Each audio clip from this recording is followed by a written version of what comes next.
Here we go. Yay!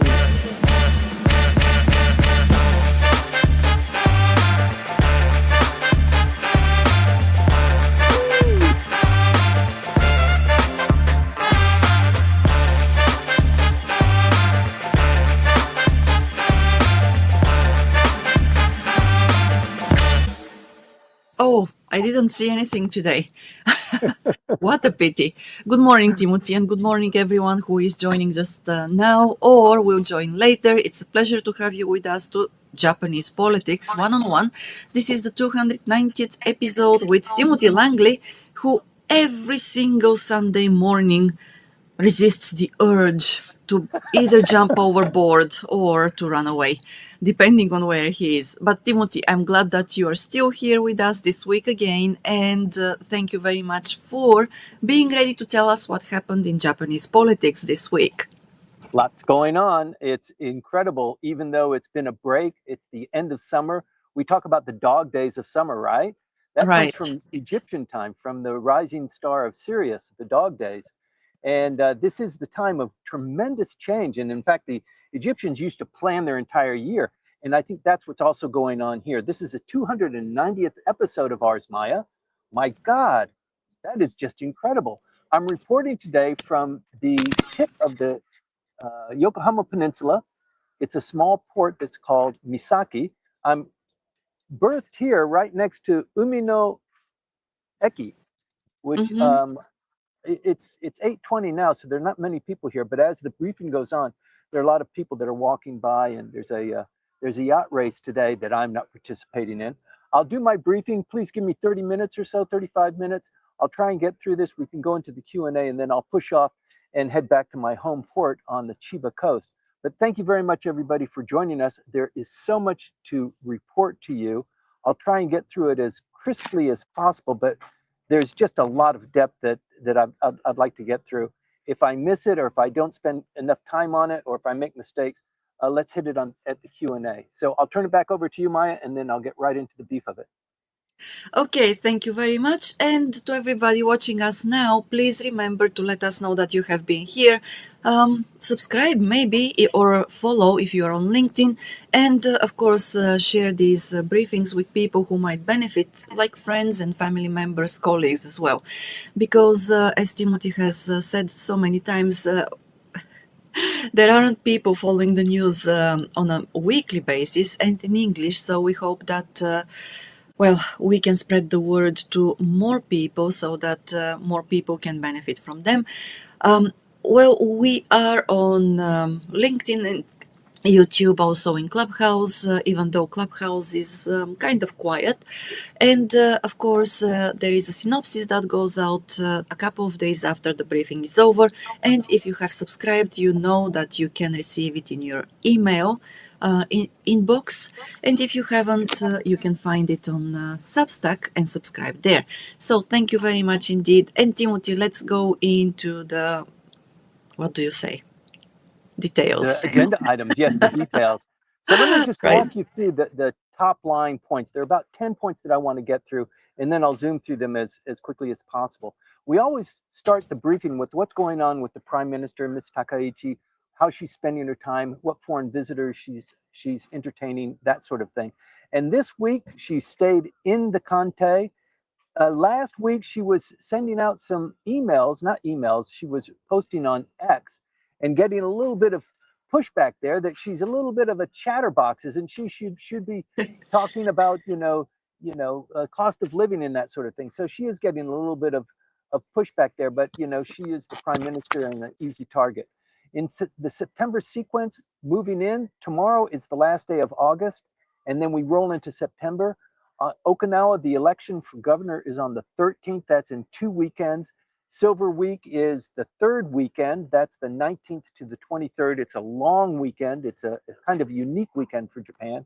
And then the UN General Assembly will be in late September, and that will be her first time to travel to the General Assembly. And in between that time, she's going to shuffle the cabinet. She's going to reshuffle the cabinet, and there's a very kind of tender time frame that she can do that. So we can predict that pretty accurately. There's a couple of things that are bothering her. Who is she going to have as Secretary General? Is it going to be Mr. Suzuki, the Vice President of the LDP's brother-in-law? Is it going to be Mr. Hagiuda, who was one of the kingpins of the former Abe faction? Or is it going to be Mr. Motegi, who is currently the foreign minister, and chumming up with Mr. Aso for maybe a more delicious piece of the pie? So we don't know what that's going to be, but those are some of the conflicts that she's going through. Ishin is going through a bit of internal turmoil because they know that they're going to be bonded with the LDP in one form or another. They know that in order to do this, the LDP has to give them a cabinet post. And now internally, everybody wants to have that cabinet post. It was supposed to go to Mr. Baba, who was formerly the leader, but now the real leader, the governor of Osaka, is thinking, that would be a nice position. I think I would like to have that. He leaked that out just this last week, and you can imagine what a firestorm that has caused. I'd like to talk about that a little bit. The opposition, you remember that as a consequence of building up into the election that Ms. Takeuchi called, the three opposition parties, the Constitutional Democratic Party, Komeito, and the Splinter Group, formed a coalition. They called it the Centrist Reform Alliance. And they were somewhat successful in the lower house, but not in the upper house. So in the upper house, all three parties exist, but in the lower house, they are combined into a single party. And they were supposed to be forming a merger this week, and it looks like it's all gone to hell. Tomorrow we'll know, but I think it's pretty much a done detail that the Reform Alliance is going to die on the vine. The yen is back to 160 yen to the dollar after Japan and the United States spent 15 trillion yen to intervene, and that was just less than a month ago, or just about a month ago. Oh my gosh. You might remember that also Donald Trump called back the forces of the United States doing military drills with South Korea about 2 weeks ago because his pal, Kim Jong-il, decided that they were going to have a little bit of a talk, and so he backed off a little bit. That exercise, it still went through in a kind of a reduced format. This next week, we've got the Freedom Edge off of Jeju, which is the United States, Japan, and South Korea, which is going on a 10-day exercise. So it's on again, off again. This is a different exercise, but it is continuing to move. The defense minister continues to move. There's a lot going on there. I'll get into each of these issues and hit them individually. Maya?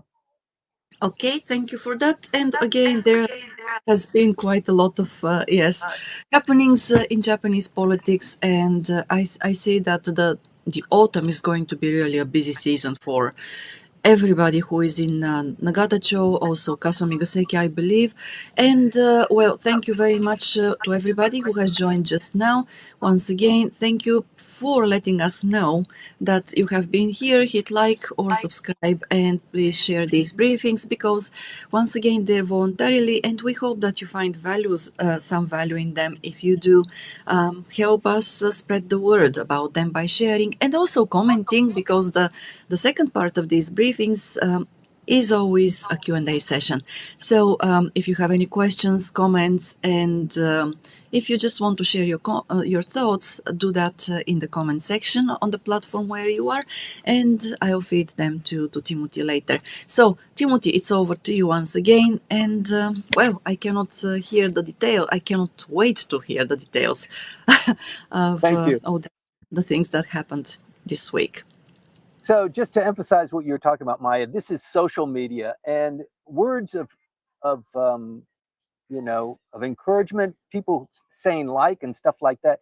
It is so great to us. So please keep those coming. It's really encouraging for us to hear from you individually, and thank you very much for taking that time. So on to the details. We typically start with the prime minister, but she stayed in the Conte. She's being criticized for staying close. She's a homebody. She doesn't go out slapping people's backs. She's not out drinking, that sort of thing.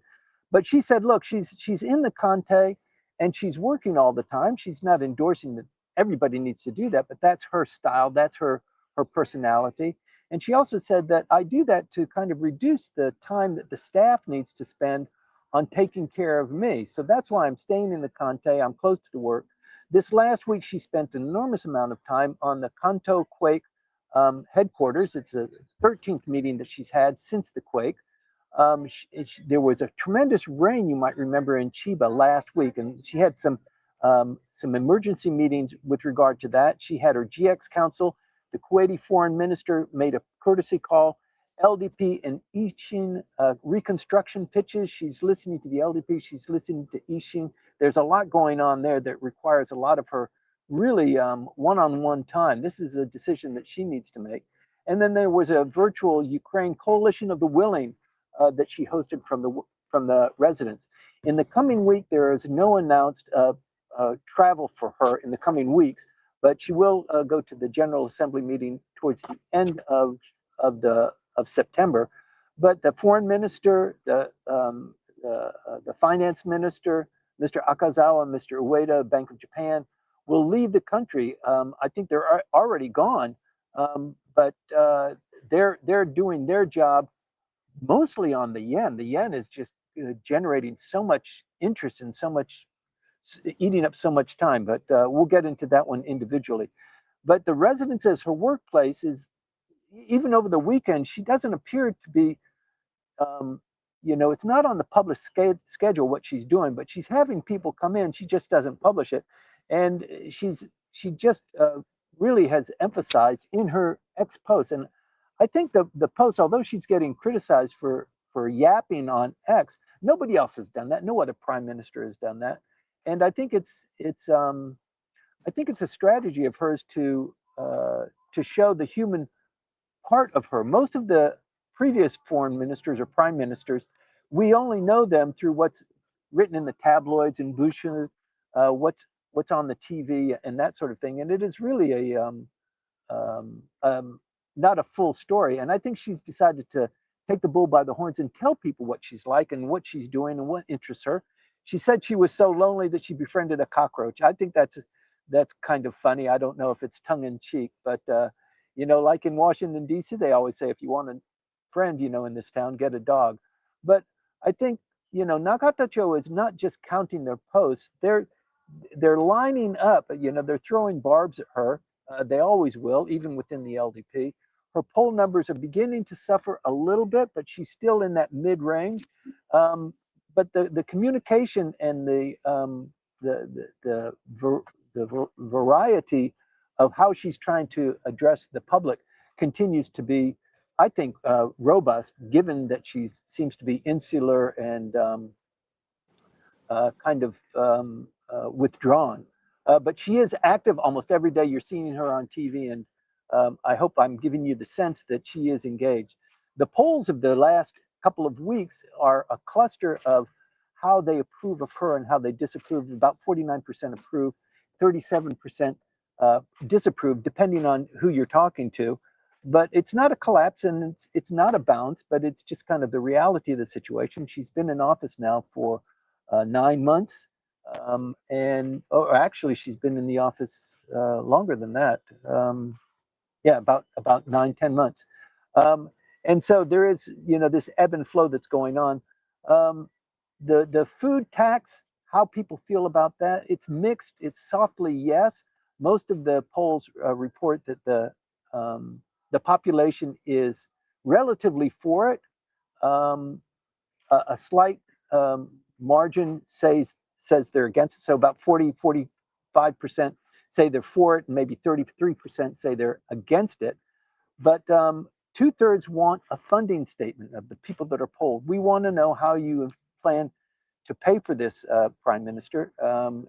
There are only 4 in 10 that believe the rate will return to 8% after 2 years. So, that's about, almost half that say we don't believe that it's going to go back up to 8. It's infeasible. Once you cut it down to 1%, it's awful hard to kick it back up.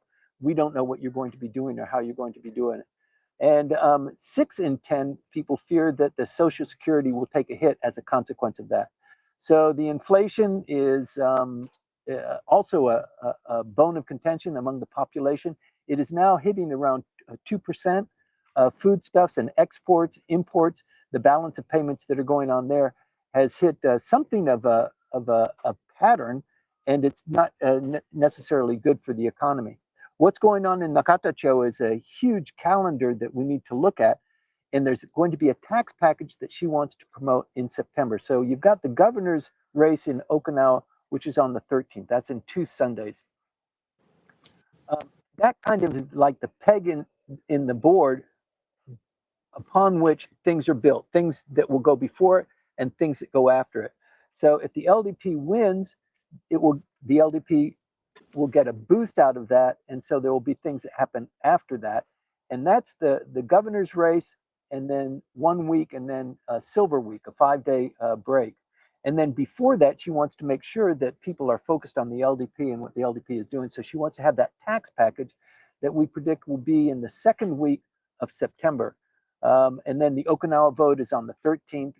Silver Week is from the 19th to the 23rd. This is the first 5-day Silver Week since 2015. So it's a big deal. Usually we have Golden Week, we have Obon, we have Oshogatsu, but not normal. Oh, Timothy. Okay, Timothy, I think that I lost your... I can still see you, but cannot hear you. Can you hear me? Okay. All right. I'm sorry for this to everybody watching. Oh, now again, can you please say something? I can say anything. Good. Okay, now I can hear you. Okay, let's continue. Okay, I wonder what happened there. I do too. All right. Oh no, I lost you again. So I guess that you should you should not move that much there on screen. All right. Okay, to everybody watching, once again, while Timothy is working on the microphone, thank you very much for being with us, and please remember to let us know that you have been here. Yes, and you can hit like, or you can hit dislike, of course. And also please comment and let us know your thoughts and your questions as well. Now I can hear you. Yeah, but I think my microphone, maybe it's dying on the battery. Maybe I don't have a battery charge on it. So let me continue, and if it dies again, flag me, and then I will sign off and sign back on without using the microphone. All right. Okay, let's go on. Okay, sorry for that. Anyway, we were talking about some of the problems that the Prime Minister has just in her daily life and how impactful September is going to be. The other thing that she's got to contend with, not only the tax package that she wants to promote early in the month, then she wants to win the governor's election and beat Mr. Denny Tamaki, so he doesn't have his 3rd term as governor, and an LDP governor comes in there. The LDP already has all 4 of the lower house seats in Okinawa, but they lack the governor's position. So that presents a huge problem for the Heneko base and for just a lot of different reasons. But the other issue that's confounding her is when she does the shuffle, one of the key positions is the Secretary General of the LDP. So of the hierarchy, it's the President of the LDP, the Vice President of the LDP, the Secretary General of the LDP. She's the President, Mr. Aso is the Vice President, and Mr. Suzuki is the Secretary General. And if she was successful in moving Mr. Suzuki out so she can have somebody that she wants in, it really strengthens her hand. And I think it's just been an irritant that she's had to deal with Suzuki because, I mean, my God, Mr. Aso is everywhere. And Mr. Aso's position is, of course, I'm everywhere. Oh. Okay, I lost you again, Timothy. Maybe you need to sign off and then come back with, without the microphone. And to everybody watching us, I am really sorry for these technical difficulties. Well, it happens when you're on the water. Probably this is the battery of Timothy's microphone, or it could be the microphone itself. We will look into it once he comes back to Tokyo and see what the issue is. But he will come back here without the microphone, so it should be working. It should work as well. Again, if you are there watching us, let us know what your thoughts are, and if of course, we don't know everything. If you think that you can supply some information, please feel free to do that. How's All that? right. It works. Okay. Yes. Let's continue. Sorry All right. about that. I was talking about the problem she has with the Secretary General, right? Yes. Let me catch up and try and speed this up. So Yes. also it's saying, look, I'm the reason why you're prime minister. I have 61 members in my faction. I've got the only faction. And although I have 61 members, of the cabinet seats that are available, maybe there are 20, around 22, but formally there may be 17. I only have one cabinet seat, even though I have the largest. So the fact that I'm the vice president of the LDP and the fact that my brother-in-law is secretary general, I think that's the balance that is required here. And yeah, maybe that's true, but that also tells you how important the president of the LDP or the vice president of the LDP is and the secretary general. I mean, if he's going to cast away that many cabinet seats for those choice positions, that tells you what that balance of power is. And I think if she's successful in negotiating with ASO to put somebody else in there, you know, sometimes be careful what you wish for. Uh, Mr. Aso had dinner. No, he had lunch with Takeuchi on Tuesday, I believe it was, and it was a 50-minute meeting. It was the first time for them to meet together for maybe 2 months, 2.5 months. That evening, Mr. Aso had a longer dinner with Mr. Motegi, the foreign minister. So you've got to wonder what these two were talking about, and he, you know, or what these three were talking about. Obviously, Ms. is talking with Mr. Aso. I would like to have, you know, a freer hand in selecting my ministers, and in particular my secretary general. Oh, sure, go ahead, choose who you want. And now he's working in the background. So, you know, you just, you know, the politics is um, is is really interesting, and I guess why we have this program, and why we have such a wide audience. People are very curious about what's going on and what it means. So the Motegi dinner with Aso and the Takeichi lunch with Aso, those things happened on the same day.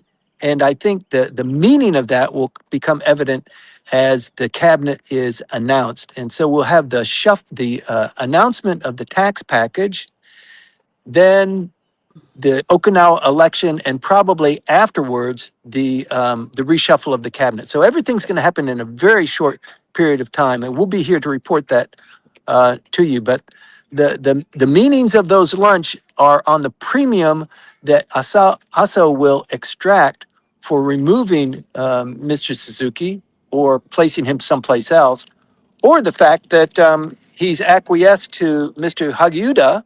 Although Hagiuda still has a little bit of baggage, you might remember, he was one of the kingpins of the Abe faction, with the faction taking the money and putting it in their pockets. He was one of the main recipients of that. He was punished as a consequence of that, but the voters put him back up, so he's kind of back up there. But I think probably Mr. Motegi is got a strong position to be. The other issue that she has as prime minister is the contenders that she ran against for leader of the LDP. She is put in cabinet positions. So in the cabinet position, there are four other contenders that she had to deal with. Three of them are in the cabinet or have a high position within the LDP hierarchy. Only one of them doesn't. That's Kono Taro. She didn't give him a cabinet position. But these other guys, as a cabinet minister, you really are, you're not supposed to be bad mouthing or second guessing the prime minister. You're just kind of supposed to bite the bullet and move forward. Kono Taro doesn't have to do that. So from time to time, he can speak from the microphone about how he feels about certain policies the prime minister is pursuing. And he did that just recently as well. So Mr. Hayashi, as you might know, he's internal affairs minister, has already said, I think I would like to leave the cabinet so that I can speak a little bit more freely, clearly stating his intention to challenge her for the LDP presidency the next time around. That's in September of this next year. So the alignments are already beginning and the pieces are being put into place by how she chooses her cabinet ministers. So I hate to go on and on about this, but the details are pretty important. But Mr. Quijada is the speaker. What is he? He's the chief cabinet secretary. It looks like he'll stay. Those two seem to work very well together. He's doing a good job. He's got a colorful background himself. But he will likely stay. But the reshuffle is going to be big news, and it'll be in another 2 weeks or so. Ishin is the other kind of really interesting thing that's going on there. Ishin kind of now is feeling its oats. It knows it's going to be in a more of a coalition with the LDP. The LDP needs its votes in the upper house. It wishes it had more, but that's not going to be resolved for another 2 years. So Ishin has been lobbying for a cabinet post, maybe even two. Their argument is Komeito, when they were in coalition, they had two cabinet seats, and we think it's only fair that we get two as well. I don't know if that's going to fly, but there's the cabinet seats, and then there are vice minister seats, there are committee chairs, and that sort of thing that they're lobbying hard for. And out of this mix, now that it looks certain, Mr. Baba, who was formerly the leader of Ishin, he was kind of moved out. Maihata came in, and then they had this kind of split structure with Maihata leading the diet portion of Ishin, and then the governor of Osaka being the true leader of Ishin. And he has said it would be nice if we're going to get a cabinet seat. I think maybe the top dog of Ishin should have that position. He's not in the diet. He lives in Osaka. He's got a full-time job there. So it is somewhat curious that the governor would be lobbying for that.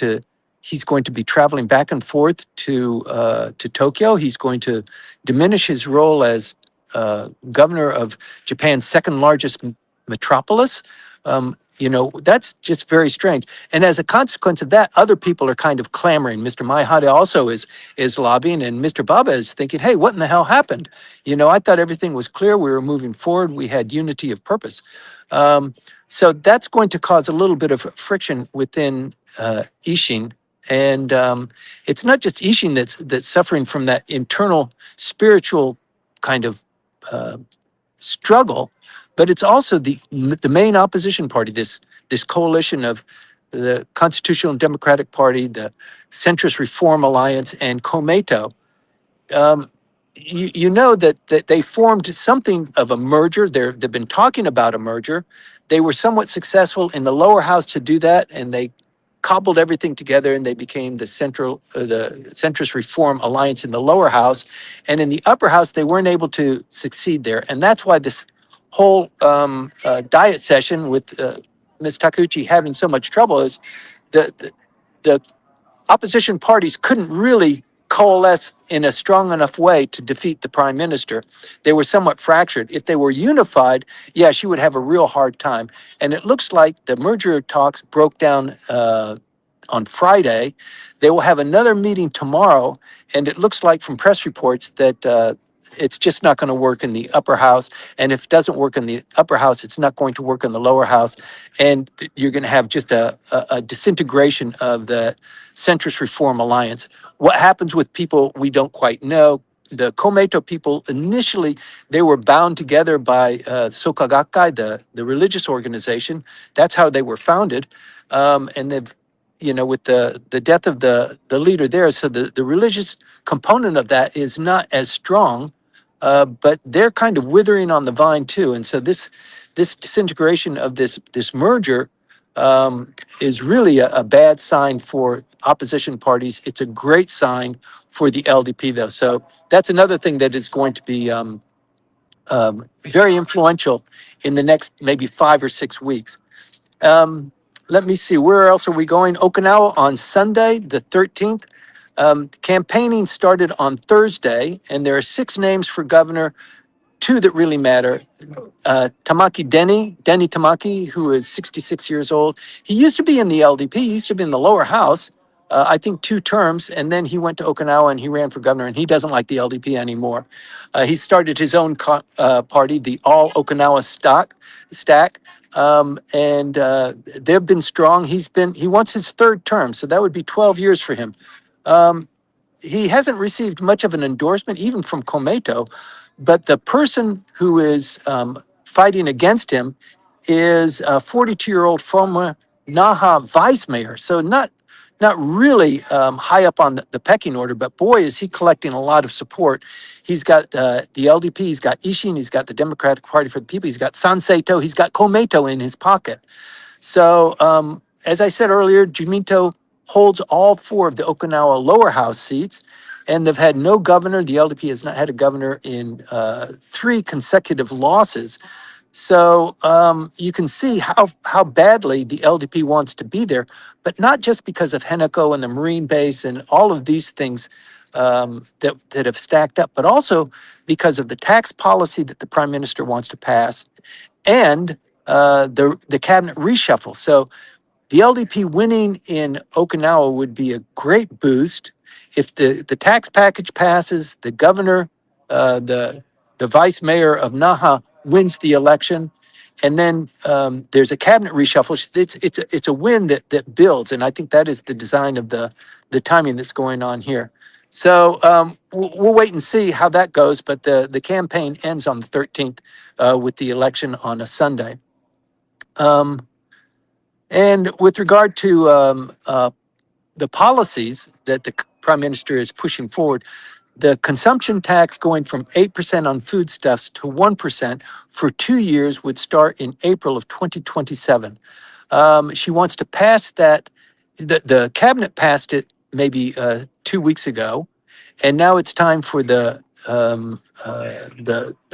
diet to begin consideration of it and moving forward. But the diet can't do anything until it's in session. So that would be the main feature of the extraordinary session, which would start after the cabinet reshuffle, probably in October, the 1st or 2nd week of October.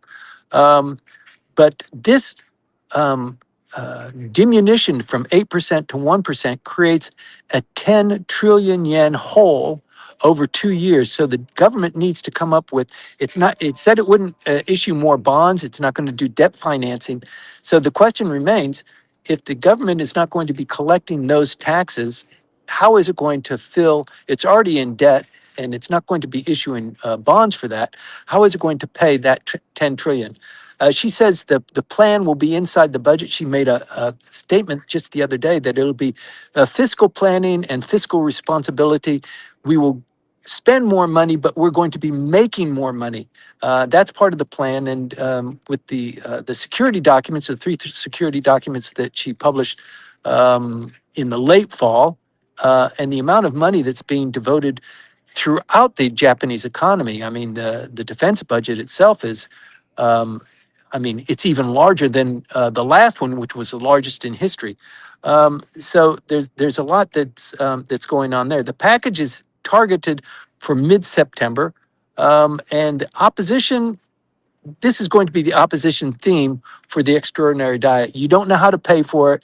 It's pie in the sky. You're spending too much money. You're not collecting that much money, and that will be the main fight. So she's also released the gasoline tax. I'm sorry. She still capped the gasoline tax. It was supposed to be given up at the end of this month. It's held at 170 yen per liter.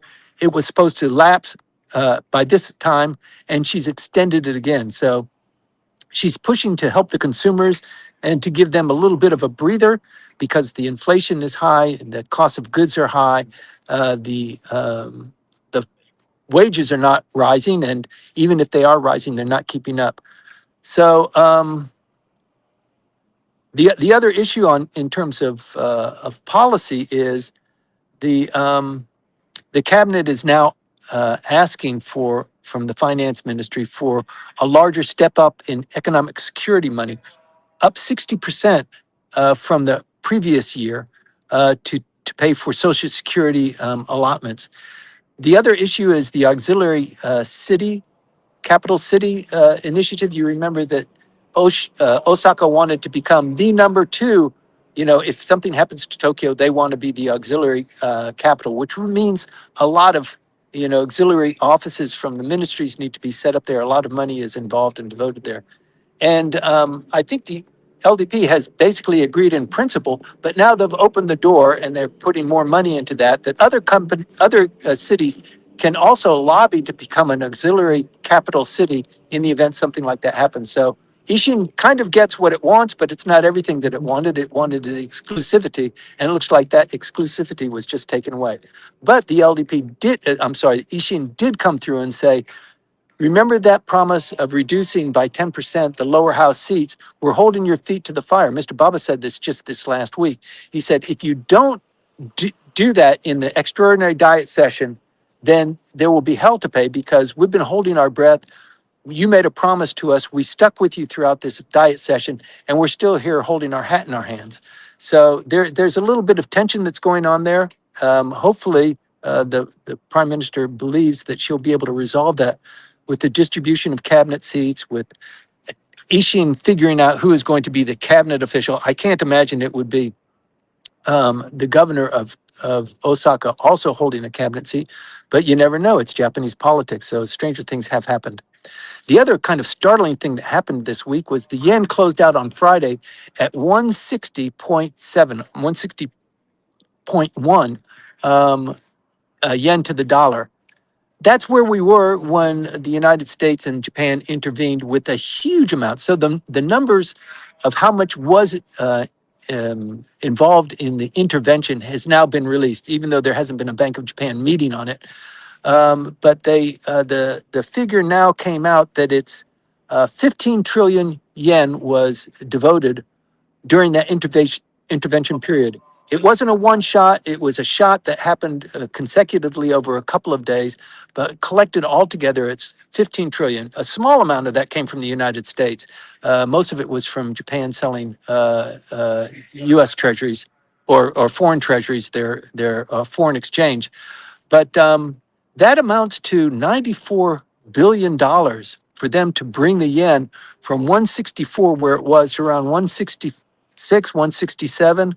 And then in a couple of weeks, it's now back up to 160. That figure is greater than the amount of money that the government is losing by reducing the consumption tax on foodstuffs from 8% to 1%. Over 2 years, that's predicted to be about 10 trillion yen. The amount of intervention was 15 trillion. So it's the Japanese hold so much foreign exchange. This amount equates to about 7 or 8% of what the holdings is. So they have plenty to play there, but it's just an enormous amount of money, and it's far greater than the Japanese defense budget in any one year. So it's a lot of money. And so we're watching the yen 160. What's going to happen? It looks like the trajectory is still that it's going to get weaker. There's a lot of action on the finance front. There's the Jackson Hole meeting, which was this last week. That Jackson Hole is in western Wyoming. You might not know, in the Grand Tetons. It's where the Kansas City Federal Annual Symposium is held in the last week of August, and finance ministers from all over the world get there, and they talk to the press. They report to each other on what's going on in their particular market. The Bank of Japan governor, Mr. Ueda, did not go, and instead, he's been on the road. He's been really tied up. He didn't have time to do that. He sent his lieutenant instead. But he is preparing for the G20, which is in September 8th, and then in Basel. And then he's got, where is he going after that? There's the UN. He's not involved in the UN, but he's got two meetings: the G20 and then the BIS in Basel, Switzerland. So everybody's curious, not just here in Japan, but throughout the world, what's going on with the Japanese yen? Where is it going to? Is it going to find its its zone, its kind of track, and it's kind of all over the place, and people don't know what the real value should be, minus the intervention of the Japanese government pushing so hard to keep it in the 160 range. So that's what's going on there. They will have their next Bank of Japan meeting in actually mid to late September. It's not towards the end of the month. It's closer towards the middle of the month. But I think the die will be already cast, and hopefully the prime minister is praying that the cabinet reshuffle is well received, and the governor of Okinawa is an LDP individual. This consumption over the last week has been very flat. This government still says that the consumption is picking up, but for July, the exports on a yen amount hit a record high. Autos, chips, chip making tools, chip machinery, that sort of thing. But imports grew faster because of the energy and the weak yen. And so for the third straight quarter, there's been a huge deficit, imports eclipsing exports. So on the good news, you might remember this time last year, the price of rice was extremely high. There was a lot of controversy, a lot of problems with surplus rice, with eating or selling rice that's been in stockpile for 2 years or 3 years or 4 years. You remember that. Right now, apparently they've done a great job at shoring it up. And now the prices of rice compared to last year is 14% lower. So that means that there's plenty of supply. Wholesale prices are still hot as a consequence of Middle East oil. But if a tax cut hits in April of 2027, the disinflation and the consumption support is one of the engines that the prime minister is counting on. So, in order to get there, she's got to convince the population. She's got to convince her LDP members, her colleagues, that it's worthwhile and the gamble is worth the risk. We've been here before, but I think Japan is in a uniquely precarious position, and that's why the prime minister is coming up with innovative ideas to generate more in the economy, but it costs more to generate more, and that's one of the problems that she's facing. You might remember, going on to military affairs, Mr. Koizumi was in India 2 weeks ago. He came back. He went with two F6 fighter jets. It's an indigenous Japan fighter, and it is it's not quite a prototype, but it is the model that will be used until the new jet comes out among Italy, Britain, and Japan. They're coming up with the new jet fighters, the advanced jet fighters, in probably 2035 or so. So Mr. Koizumi went. This is the first time that these fighter jets were practicing or actually entering with India. So there's a real push. India and Japan, they're both part of the Quad. They're kind of separate from the Quad. India is a little bit of a distant relative. She is not as close as Japan is to the other Quad members, and there's a great emphasis on trying to pull them back together. So I think that was the underlying reason for the Koizumi trip. India is potentially very important to Japan, but India is a difficult country. It's bordering, China and Russia. It's kind of butt its feet in both camps. A lot of military armaments are from Russia. And it's got a huge population and wants to employ them with manufacturing that is contributed by Japan. So there's a lot that can be done there, but it's just a very fraught and very difficult relationship. But the prime minister is trying to shore that up, and she sent the defense minister. I don't know how much, in spite of the press release with all the flowery words, I'm skeptical that a whole lot is going to come out of it. It's just a long, slow slug with these two countries trying to get something together. And finally, Korea, South Korea, Japan, the United States, they had a what was it called? It was called the Freedom Alliance or something like that 2 weeks ago that President Trump kind of pulled back on the day before it was supposed to start. Um, it was a reduced version, but now, starting tomorrow, south of Jeju, from the 7th to the 11th of September, all three countries are participating in a multi-domain maritime, air, cybersecurity, defense, ASW exercises. The last time this happened was in 2025. So they skipped a year and it's back on track. And Freedom Shield was the previous one that was reduced from 11 days to 5 2 weeks ago.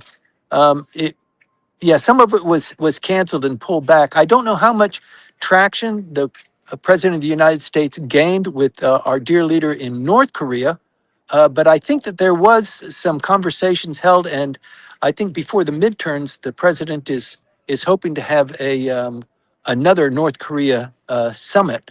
They will have an opportunity to meet in several conferences that are being held before that, but the midterms are in about 60 days, so there's not much time there. But you can tell that the president is eager to kind of shore up these so that he comes out on top in the midterms.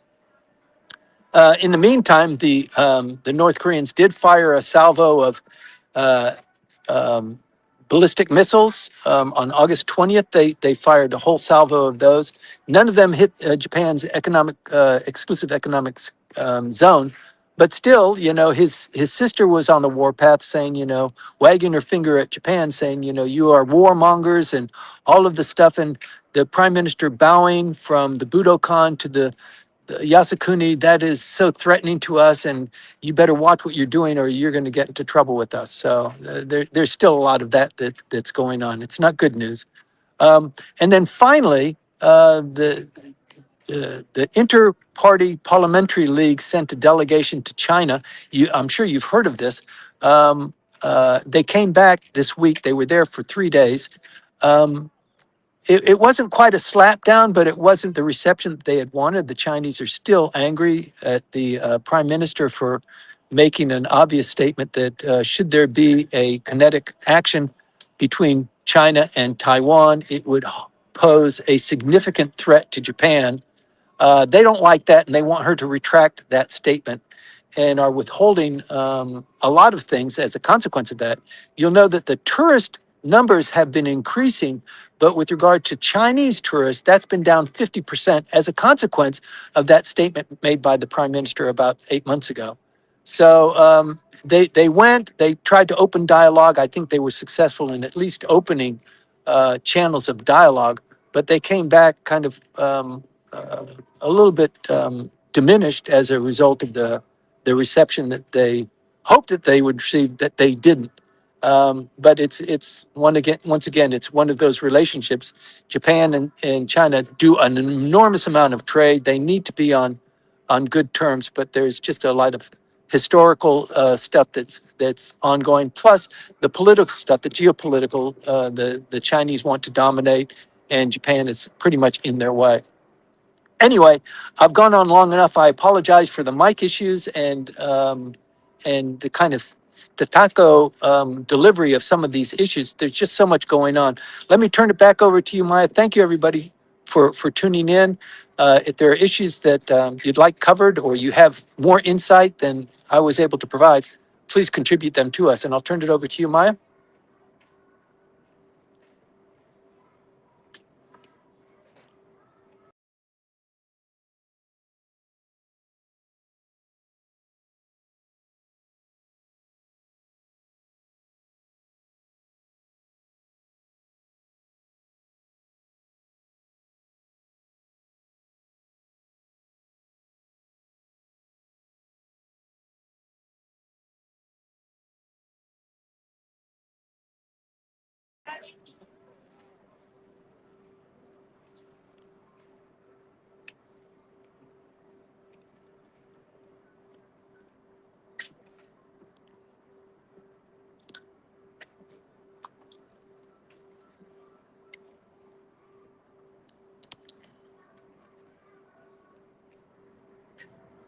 It's my mic? Okay. So apologies for this. And yes, Timothy will be back once again. And thank you. Please share your comments and questions. We've got questions from last week, and we also have questions from early this morning from Aloha Apostle. We've got questions from Byron and other people as well. Let's see whether yes. Now I can hear you. And I can see two of you on screen. So how Here for the come? price of one. Indeed. Okay, so I'll start with the two questions that are, we promised to look into last week. They came from Byron. Let me see. Yes, this is better. Okay. All right. So, the first one from Byron was about the udon noodles, and that is basically the founder of the very, very popular in Japan, Hanamaru udon. Sorry, that's marugame udon. Here in Japan is going to expand into the United States. And the question of Byron was, can you add to the general fascination that foreigners have for ramen with udon and somen? So can that really be a case? Because ramen and udon are very, very different dishes altogether. The taste is different. Somen as well. Somen is considered much lighter, basically summer dish here in Japan. So Timothy, what are your thoughts on this? It's not very close to politics, but who knows? It's about soft power anyway. It is about soft power. I'm not really qualified, I think, to add, except for maybe the trade and the business issues there. That you've got a Japanese entrepreneur who has decided he's going to enter a market and bring something that the market doesn't have. That's the kind of description of what an entrepreneur is, you know. Find a niche, fill it, and try and satisfy your customer base. That's the interesting part for me. But the fact that it's udon and will it sell, I guess he's done his market research. He's put some money behind it. Udon is great. I think for the American taste, ramen is, you know, it's crunchier, it's deeper, it's more robust, and I think that appeals to the and saltier, right? I think that Right. appeals to the American palate much more. But who knows? I mean, it's an experiment, and I wish him all the luck. And I think just Japanese food in general has a high value add to it. So it's not sushi, but it's not as expensive as sushi. So it's kind of a fast food. Um, uh, I don't know. I don't have that much more to add. Do you still have two images of me? No, only one. Okay, good. Woo! Okay, yeah, I just wanted to add to that just like sushi has been localized to the palate of the Americans, I think that the udon and somen will be localized as well, the taste there. So it's not going to stay 100% Japanese, right? So it will be adjusted to the local preferences, I believe. In the same way, the Japanese adjust everything to their own preferences. So, Well, Maya, you saw the movie Blade Runner? oh, yes, yes. Yeah, Blade Runner predicted this, right? In Los Angeles, and it's raining, and the detective is eating noodles, right? Right, Yeah. yes. Yeah, so we're going to see more international. I Spit it struggle out. with I struggle with long words. Internationalization of cuisines and Yeah. localization at the same time once they have traveled across borders. All right, and the second question from Byron was about the visit of. Defense Minister Koizumi to India and the lengthy the lengthy statement. Even though they say it is lengthy, it's well, the summary is just about 1.5 pages long. So, Timothy, what are your thoughts on that statement? Well, you can kind of tell from my previous statements and also me turning up my nose at this lengthy press release. You know, I think India personifies the elevation of bureaucracy. It's like the EU. They produce paper, they produce words, they produce flowery, but they don't back it up. It's not full of action, and that's why people hate bureaucrats, because they do too much of that. And I sense that it's a drive to achieve something that is almost unachievable. But let's start, and let's try and pretend like it's going to go well, and that we're going to put a lot of effort and energy into it. But for anybody in the program who's dealt or had to work with companies from India, it is just extremely difficult. You thought dealing with the Japanese companies was difficult if you come from the United States and you're not that familiar with it. I mean, dealing with India is even more difficult than that. Well, especially for two cultures, I mean, a Yeah, culture like the Japanese culture where everything needs to be predictable, and on needs to time. be on time and steady once again. So Yeah, it's really difficult. All right, so thank you for that. And we're moving on to the questions that came very early this morning from Aloha. Aloha, you got first here today. So thank you very much for that. And the question, the first one is, I see that so far Trump did not cancel his upcoming military exercise with yeah. Japan and Korea.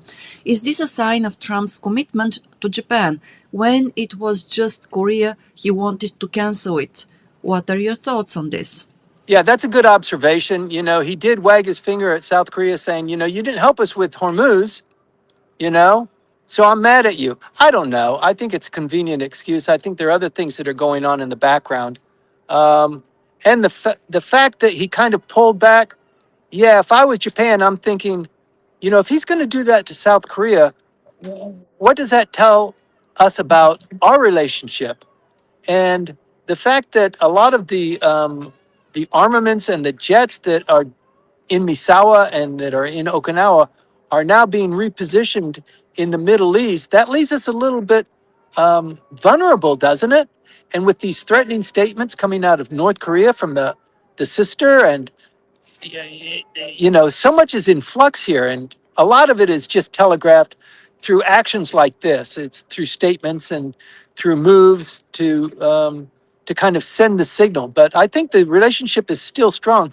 But the fact of the matter is, yes, the United States is moving more and more to be, just about America. What's good for America, and we're not going to be carrying you anymore. And the EU, you can go to hell. We're not going. If you're going to be playing this game with our technological giants, and begin to tax them, then we're going to pull our military out of Germany. We're going to pull.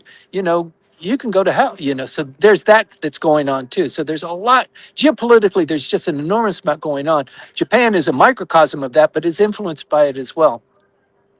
Okay, thank you for that answer. And the next question is, there were a lot of viral videos of the Chinese robots Olympics where they broke Usain Bolt's record. How is Japan doing with robotics? I only saw robots or robot waiters and floor cleaners in Japan so far.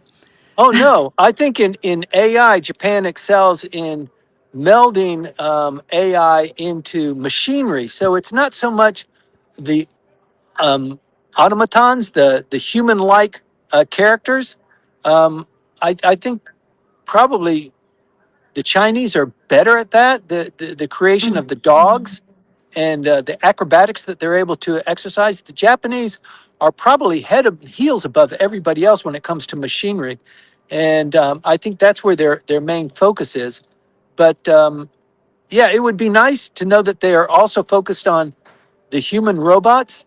But I think Elon Musk has got a corner on that market, and he's going to be producing products that you can purchase, and every house is going to have one. That's his dream, to do just your various cooking tasks, and also answering the phone, and just doing a lot of different things. It's like the iPhone. You've got the iPhone, and it used to be a telephone, and then they melded the telephone and the computer, and now it kind of does everything. It's your map, it's your scheduler, it's everything like that. And I think that leap in technology we're just on the beginning stages of it. But Japan is no laggard in melding AI and robots together, but it's just not the human version, I don't think. All right, thanks for that. And the next one comes from Hiroko-san. She says, in his 2026 Jackson Hole speech, FRB Chair Kevin Walsh stated that if underlying inflation is not moving clearly and at sufficient speed toward our objective, we have work to do. And he implied that interest rate increases may be necessary. How would such a shift in the United States monetary policy affect the Japanese economy, particularly through financial market channels and yen exchange rate dynamics? And I see that the market has already reacted because the yen dropped to 162 per dollar. Yes. Yeah. So this isn't my bailiwick, that particular area.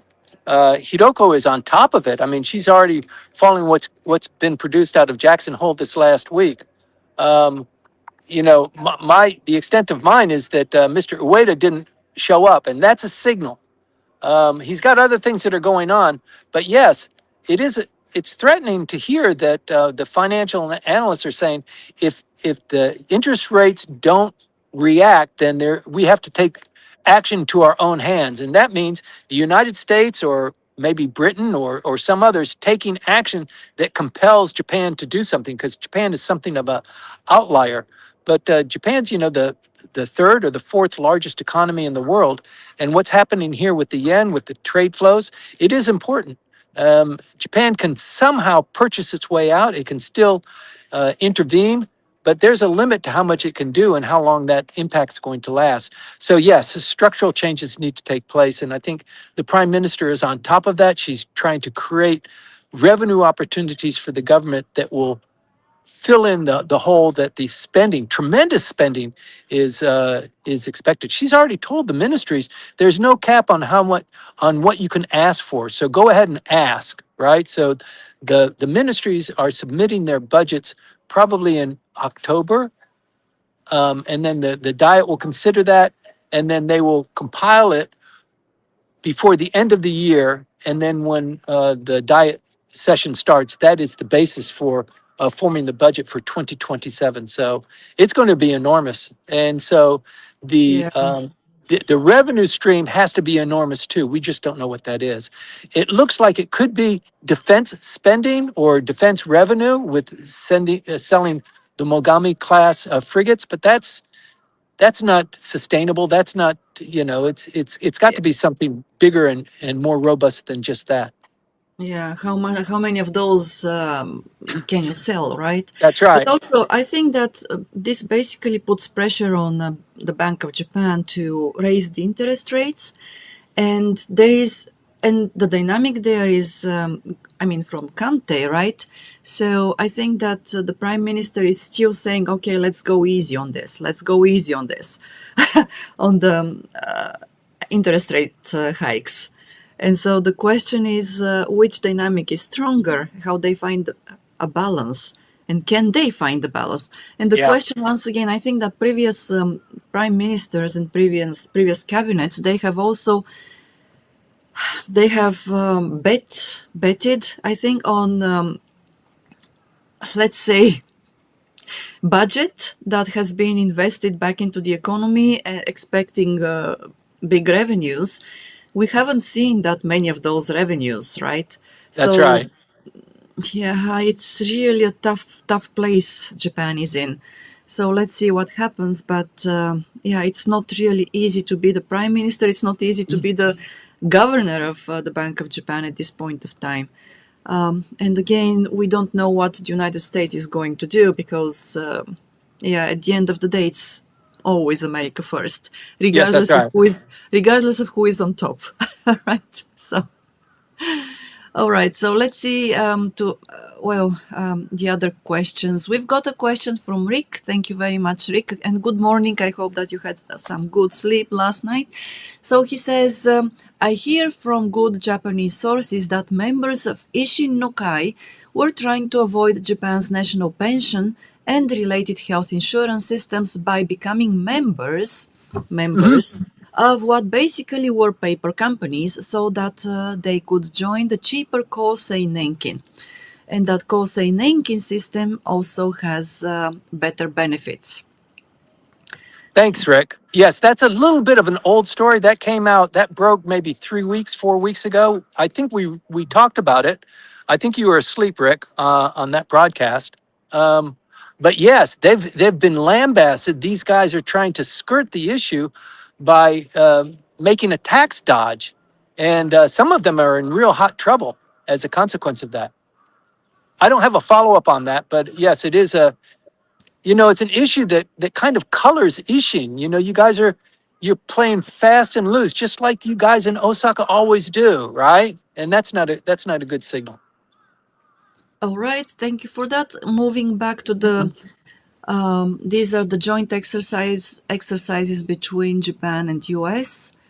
So from Hiroku-san, the Japan-US joint sea and air crossing exercise aimed at China and North Korea is scheduled to begin on September 7th in the East China Sea, but doesn't this contradict recent reporting that the Yes. United States is being cautious towards both countries, such as Xi Jinping's visit to the United States and Washington's outreach to North Korea, including meetings with Kim? I couldn't have said it better. Who is that? Hiroko? Hiroko-san, yes. Yes. Thank you very much. Yes. I can't add to that. It is very curious. All right. Yes. Thank you very much for this, Hiroko-san. And Yuka, good morning, good evening if you are in the United States. So thank you for coming back with a comment. So she says tempura udon seems to be popular at Murakate udon. Murakame. Okay, sorry, I'm probably misreading it. Udon near where we live in South California. There are several around us, around 10 shops in South California at the moment. All right, that's great. That's great to hear. So it comes directly from the Gemba, right? Yes, Marugame. Maybe that's Marugame udon. Right. Yes. Okay. Marugame udon. Thank you, Yuka. Okay, and we've got also I think that probably this is the last comment which I can read out loud to you today. Okay. Yes, it looks like. So, okay, to everybody, I apologize for the glitches that we got today, the technical glitches. Well, we'll try to do much better next time. And thank you very much for bearing with us, staying with us until the end of the podcast. This is the 219th episode. And once again, I have to commend Timothy for resisting the urge to run away every morning before we go on air. And we'll be here once again next Sunday at 8:20 Japan time. In other parts of the world, it will be either the evening before or midnight. So please stay with us whenever possible, whenever your schedule allows, with your favorite drink. And it's our pleasure to have you with us. Timothy, something before we go off air. Thank you very much. I just wanted to show you, this is Umi no Eki. This is the storefront, and the boats pull up here and tied up here. It's overcast, and there are not as many people here as I had thought. So when the weather is nicer, this place is just teeming with people. But it's rather quiet today, and not a bad day. And yes, as soon as this briefing finishes, this comes off, my life jacket goes on, and I'm pulling out. All right. So I hope that you have following winds. Yes, thank you. So that you can, yes, all right. And hopefully you are not going to get rained upon. So we'll see you next Sunday. Thanks a lot. Enjoy this Sunday and have a great week ahead. Thank you, Maya.